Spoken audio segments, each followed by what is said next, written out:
Welcome to CBR TV. I'm Jonah Weiland on the CBR yacht at Comic-Con in San Diego. Sitting to my left is Billy Martin, the guitar player for band Good Charlotte, but also a comic fanatic and a hopeful comic creator that's finally going to be happening. That's right. We had you out to the yacht 3 years ago. You were talking about your new book, Vitriol the Hunter. You're writing that with Brent Allen. You're doing all the art. It's being published by IDW, and it never came out. That is true. But you're back. I'm back. And so why are you back? There must be some news. Is it done? Yeah, it's done. You know, I had been working on it at the same time the band's working. So, I mean, I've taken my light table, my art supplies, in probably over 25 different countries over the last couple of years. And in my mind, I'll finish this thing in a year. But no, you know, it took me a lot of time. But I wanted to do it. It's done. I'm proud. 6 issues, all done. We're going to put it out early next year. And yes, I decided to put a soundtrack to the book. You know, I've been doing a lot of producing, remixing, working with other artists, and I'd love to get into the whole video game sort of soundtrack thing, and thought, why not make a soundtrack to my comic book? So, yeah. Did the book change at all since you had all that time to work on it? Did it change at all from its original vision? The story was the same, because the story was finished 3 years ago when I came. You know, all 6 books were written. Artistically, things had changed. I think the first couple issues, you'll see like my influence is really strong, because I've been drawing my whole life, but drawing sequentials and drawing is 2 different things. You know, actually telling a story. So I sat down to draw it, and I thought, okay, wow, this is way harder than I anticipated it, and spent so much time looking through all my favorite comic books and how does so-and-so do it, how does so-and-so do it, and that's the way you learn. But now when I draw it, I just draw what I see. You know, like now I'm comfortable, I understand how to tell the story, draw characters from whatever angle I need to, and I feel like developed a little bit more of my own style, less dependent on how my favorite artists draw it, and just more how would I draw it. So story-wise, same thing. Art, I think you'll definitely see a change through the books. Do you think your art got better? You know, I think, yeah, it's funny, because sometimes I'll think, oh, this other page looked better. I'm like, yeah, but that was like with help, you know. And I have a couple other comic book artists who, you know, are friends of mine, and I might scan a page and be like, I've been working on this panel for hours, I don't get it, and they're like, you should try this, and they will offer me help, and I'm like, oh, duh, I didn't think about that. So some of those pages look nice, but now I know it's 100% everything out of my head. No help, no, you know, referencing, just me drawing what I see. So I think I'm proud of it more, because I know, and now I feel like there's nothing I can't do. I used to see something in a script and be like, can we change that, because I'll never be able to draw that. Now I'm like, bring it on. Anything I see in the script, I will tackle it, and I feel good about it. So cool. Now, when is it going to come out? When are you going to start publishing this? this? The plans, put it out in February. So 6 from issues. IDW. Yep. So 6 issues later, we'll hit in July. So next Comic-Con, I'll have all 6 issues out. Okay. And I actually have something to sign, instead of coming and being like, hey, I promised I have a comic book coming out. So that's the plan. I think, you know, I follow you on Twitter, and I think it's very interesting how you engage with your fans. You've done giveaways where you just sketch things for them randomly on Twitter.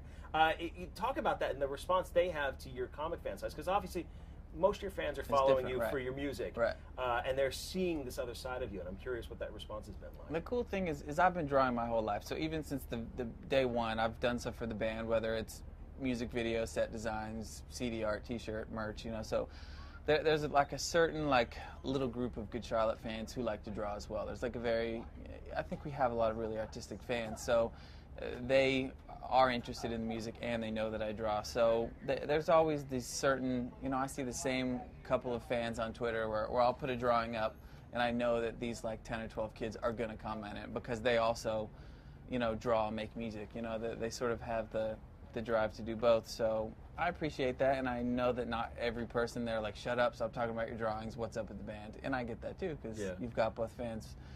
But I really appreciate the kids who know that my passion lies really 50-50. I couldn't, if I had to pick just music or art, I don't know that I could pick one, because I truly love both. So I really appreciate the fans who let me talk about my drawing and like what I do. Well, I had to have you out here because we're both giant NBA fans. Yeah. I'm an LA Clippers fan. You're an Oklahoma City Thunder fan. I'm sorry, man. I was pulling for them. I don't like the Heat. Me too. I am not a Heat fan. I was hoping to see these young kids do it. Me too. I think you have your chance in the next 2 or 3 years. I think so too. I'm really proud that they got so far. And the same thing, I'm a huge basketball fan. I grew up in Maryland. I was living in LA for a while, and I've since moved back to Maryland. But I live outside of Baltimore, and DC and Baltimore, it's just not the same thing. So, like, there's the Wizards, and that's kind of the local team, but it's not really the local team where I live. Right, and they're no good anyway. And that, too. And my wife, she was born and grew up in Oklahoma City, and they have 0 sports teams, and now they have an NBA team. And I was like, man, let's see what these guys do. So since day one, we've been following Oklahoma City, and they've just turned into this amazing team, and it's really exciting to, she'll sit down with me, we watch every game. If it's on TV, we sit and we watch the whole game. So it's kind of nice to have that, and yeah, we really wanted to do well. They got to the finals. That's such a young team. I'm really proud of them, and I will surely see a ring on those guys in the next couple of years. I think maybe not next year because the Heat have certainly stacked they up. They got Ray Allen, right?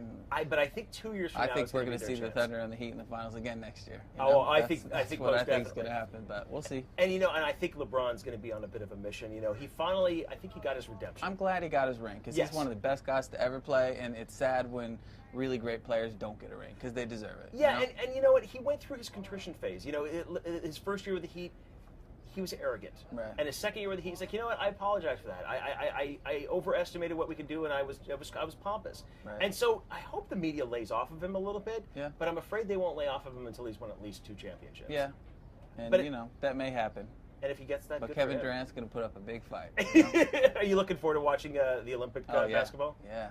What do you think? 3 Thunder players on the team. I mean, it's awesome. It's pretty cool, but what do you think about that? I mean, one of my favorite players, Blake Griffin, he got hurt training for the Olympics. Yeah. No concerns. And you worry about that? Sure, absolutely. I mean, but any game, any practice, any game, anything you could always, you could fall down the stairs at home. That's sure. You're exerting more energy playing basketball.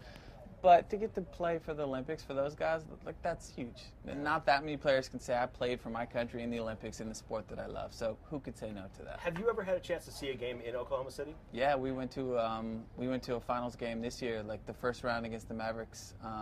We got to go, and it was crazy. Kevin Durant won in a buzzer beater, and the place was insane. Oh my God, that's it was right. insane. So we were there, and yeah, it was great. The energy in Oklahoma City for those games is crazy. And if you go to a Wizards game, I'm guessing it's just pretty quiet. We went to see the Thunder play against the Wizards. we went to Philly to see the Thunder play, and we went to DC. So we kind of anytime they're on the East Coast and we can go see. Were you all decked out in Thunder paraphernalia? Of course we were. Yeah.